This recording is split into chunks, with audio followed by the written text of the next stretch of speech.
యాదాద్రి భువనగిరి జిల్లాలో ఉన్న చేపల చెరువులన్నీ ఇప్పుడు రొయ్యల చెరువులుగా రూపాంతరం చెందుతున్నాయి.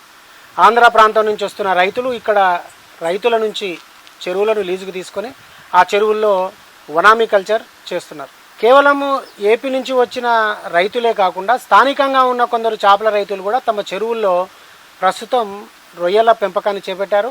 అలా రొయ్యల పెంపకం చేపట్టిన ఒక రైతు వేములకొండకు చెందిన మల్లేష్ గౌడ్ తనకున్న 10 ఎకరాల చేపల చెరువు, అదేవిధంగా అదనంగా మరొక 4 ఎకరాలని లీజు తీసుకొని మొత్తంగా ఒక 14 ఎకరాల్లో ఆయన రొయ్యల సాగు చేపట్టారు. రొయ్యల సాగులో మెలకువల గురించి, అదేవిధంగా ఆయన రొయ్యల సాగు వైపు అంటే చేపలని వదిలి రొయ్యల సాగు వైపు ఎందుకు మళ్ళాల్సి వచ్చింది, ఈ వివరాలన్నీ మల్లేష్ గారిని అడిగి తెలుసుకుందాం. మీరు చూస్తున్నారు భూమిపుత్ర, నేను క్రాంతి.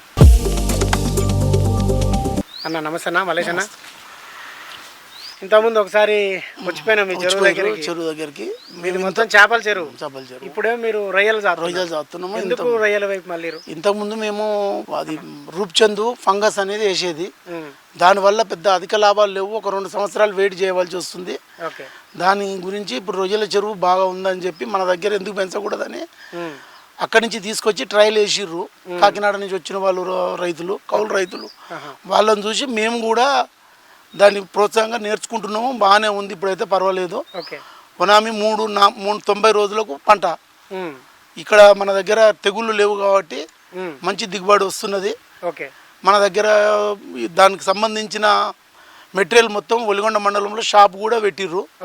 దాని గురించి దానా కానీ ఫీడ్ కానీ ఏదైనా వ్యవసాయం చేసిన దానికన్నా చేపల చెరువు తవ్వుకుంటే కనీసం చాలా 3 లాభం ఉంది. వ్యవసాయం వడ్ల మీద మనకి 20,000 వస్తే ఎకరానికి, వనామీ చెరువు మీద కనీసం 50 నుంచి 1,00,000 రూపాయలు వచ్చే పొజిషన్ ఉంది.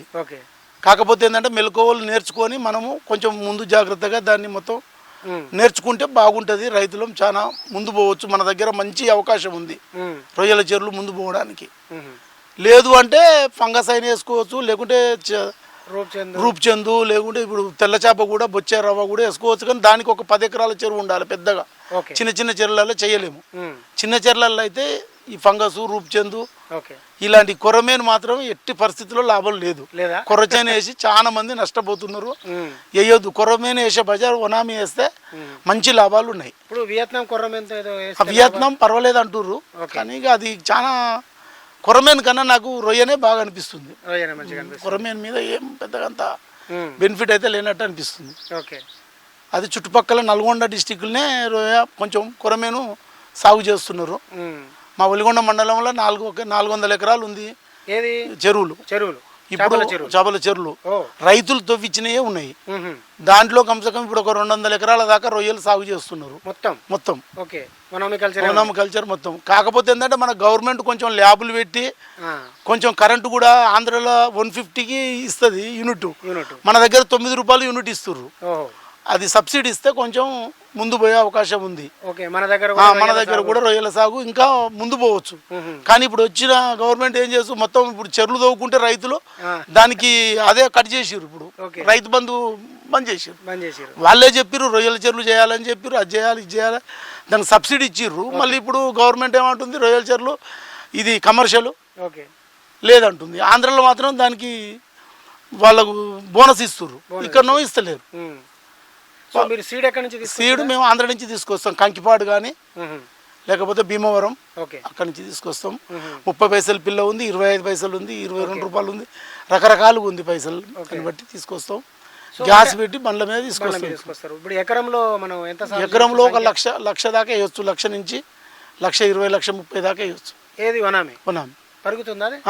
3 నెలల వరకు 3 నెలల వరకు ఏం చేసేది లేదు. రోజుకు 4 సార్లు మేత కొట్టవలసి వస్తుంది. నైట్ అంతా ఆక్సిజన్ కు మాత్రం అవి ఏరేటర్లు ఖచ్చితంగా పెట్టవలసి. 1 నెల దాకా ఏది అవసరం ఉండదు.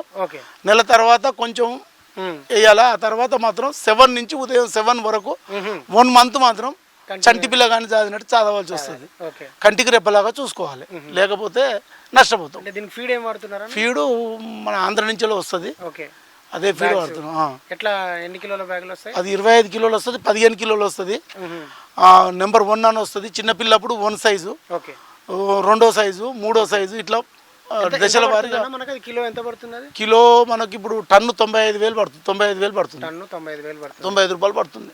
90 అంటే నుంచి వాడు మన 3 నెలల్లో ఎంత పట్టొచ్చు అంటారు? 3 నెలల్లో ఒక టన్ను, పిల్ల చాదాలంటే 1 లక్ష పిల్లకు టన్నుకు టన్ను వస్తుంది. టన్ను మేత ఖర్చు వస్తుంది. టన్ను మీద ఖర్చు వస్తుంది.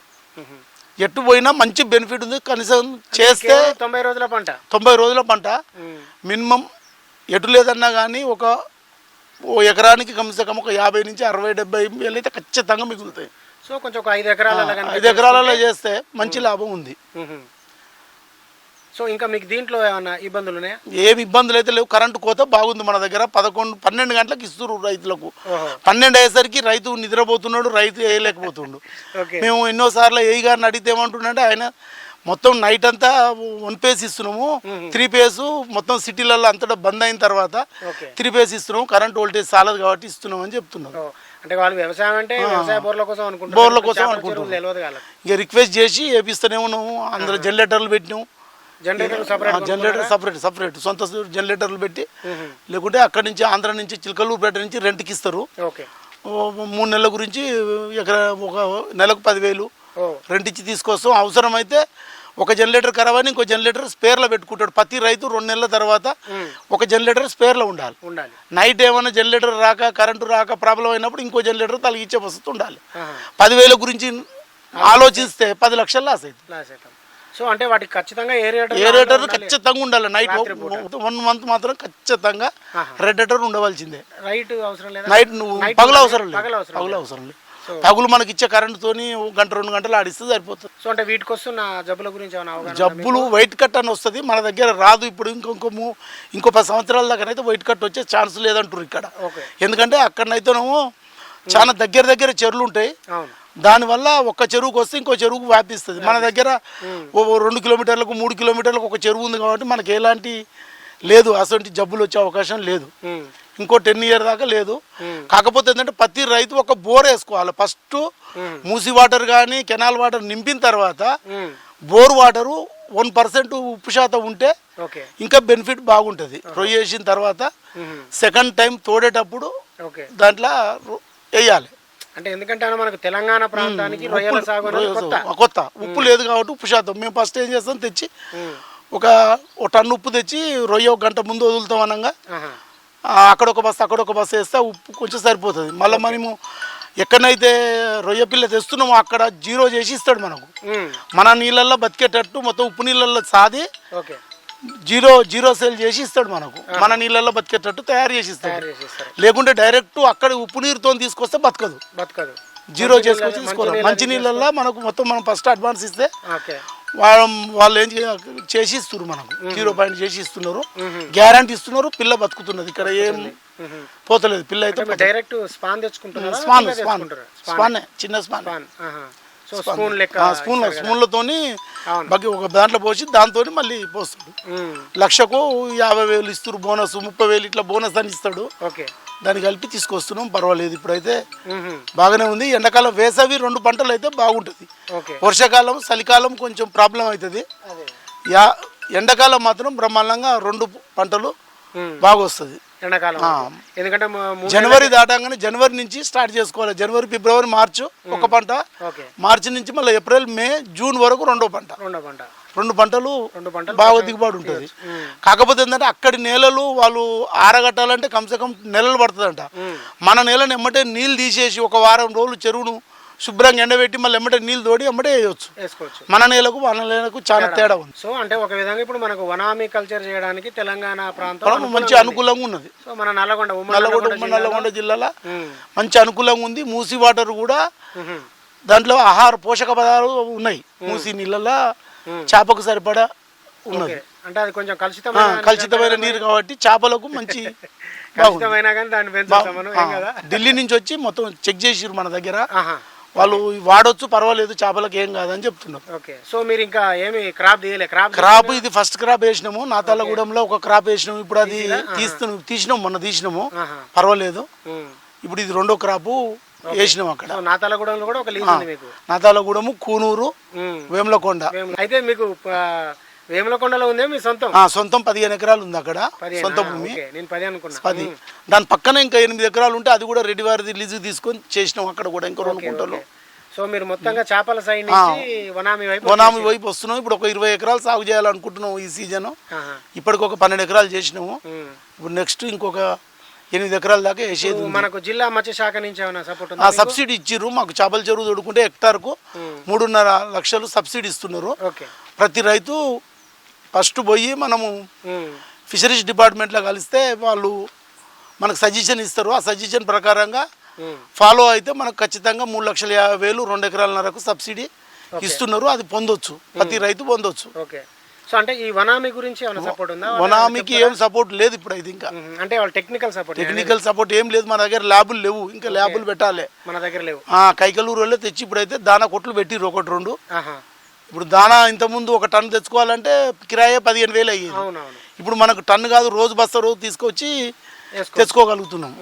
ఆ వసతి వచ్చింది. సో అంటే ఎవరైనా రైతులు తమకున్న చెరువులల్లా ఇట్లనే ఇప్పుడు చేపల్ని వదిలేసి వనామి వైపు రావచ్చు, బ్రహ్మాండంగా ఉంటుంది. కావాలంటే కొంచెం ఎవరైనా పాత రైతును కలుపుకోవాలి, కొంచెం ఆఫ్ అన్న చేసి, లేకుంటే వాళ్ళకు ఒక చారాన్ని, లేకుంటే కైకలూరు నుంచి తీసుకొచ్చి వాళ్ళకు 20% ఇస్తున్నాం. వాళ్ళకు ఇచ్చి జీతం ఇస్తే వాళ్ళు మనకు జాగ్రత్తగా ఉండి అన్ని చేస్తున్నారు. ఉత్త జీతగాన్ని పెట్టుకుంటే వాడు మధ్యలో వెళ్ళిపోతుండు. అలా పోకుండా వాళ్ళకు 20% 10% వాళ్ళకి ఇంత వాళ్ళ రొయ్యల చెరువుల వాటాలాగా ఇస్తే వాళ్ళు జాగ్రత్తగా ఉండి నేర్స్తారు. దాంట్లో ఏం పెద్దగా లేదు, మనం నేర్చుకోవచ్చు, ముందు పోవచ్చు, దానికి ఏ ఇబ్బంది లేదు. చేపలు సాదే రైతులు దాన్ని వదిలిపెట్టి మీకు వనామి కాడి కన్నా బాగుంది. పశువులు పెంచి గేదెలు పెంచిన దానికన్నా 100% రొయ్యలు కానీ చేపలు కానీ బాగుంటాయి. పాడి పరిశ్రమ, ఈ వరి ఏం పెద్ద లాభాలు లేవు. సౌడు భూములు ఉంటే మంచి ఉపయోగం తవ్వుకుంటే. ఎర్ర నేలలు మాత్రం తవ్వద్దు. ఎర్ర నేలల్లో నీళ్లు ఉండయి, ఇబ్బంది పాలవుతారు. ఏమైనా బంక భూమి, సౌడు భూములు, కొంచెం నీరు ఇంకకుండా ఉండే భూములలోనే నిలవ ఉండాలి. నీరు జాలియొద్దు. నీరు మనం పోస్తే అందులోనే ఉండాలి, కుండలో పోసినట్టు ఉండాలి నీళ్లు. మీకు క్రాప్ వస్తుంది. మీరు 3 నెలల క్రాప్ అంటే ఇప్పుడు ఆల్రెడీ అన్ని నెలలు అయిపోయింది. ఇప్పుడు నెల అయిపోయింది. ఇంకొక 2 నెలల తర్వాత క్రాప్ వస్తుంది. దాని అమ్మకం మార్కెట్ మనకు అందులో ఒకటి నెట్లో ఉన్నది. నెట్ చూసుకొని మనం అక్కడ ఉన్న బ్రోకర్కు ఫోన్ చేయాలి. ఫోన్ చేస్తే వాళ్ళు ఆంధ్రకు ఫోన్ చేస్తే వాళ్ళు సీల్ బండి పంపిస్తారు, వ్యాను.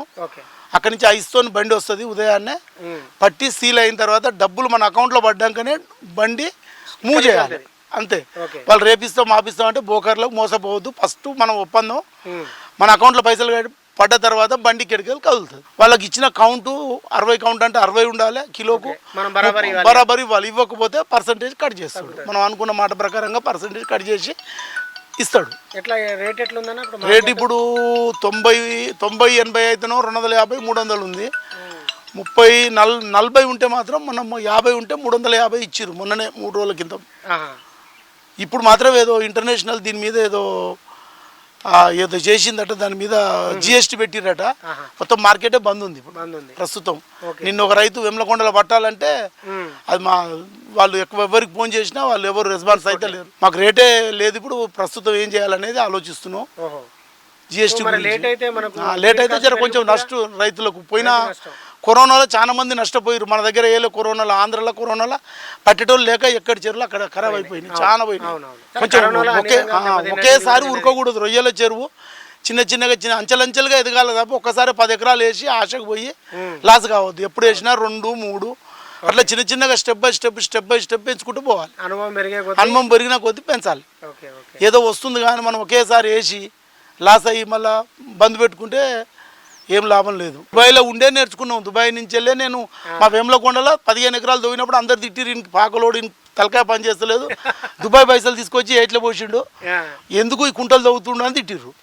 ఇవాళ అంటారు నీకు అరే ఎకరానికి 60,000 లీజ్ వస్తుంది, సంవత్సరానికి 6 లక్షలు వస్తున్నాయి, నువ్వు ఇంట్లో కూర్చుంటా అని జనం పరిశాన్ అవుతున్నారు. ఇప్పుడు ఇంకా లాభం ఉంది. ఓకేనా, థ్యాంక్ యూ. మీరు సాగు చేస్తున్న ఈ వనామి కల్చర్లో సక్సెస్ కావాలని అయితే మన పట్టుదల ఉంటే అవుతాం.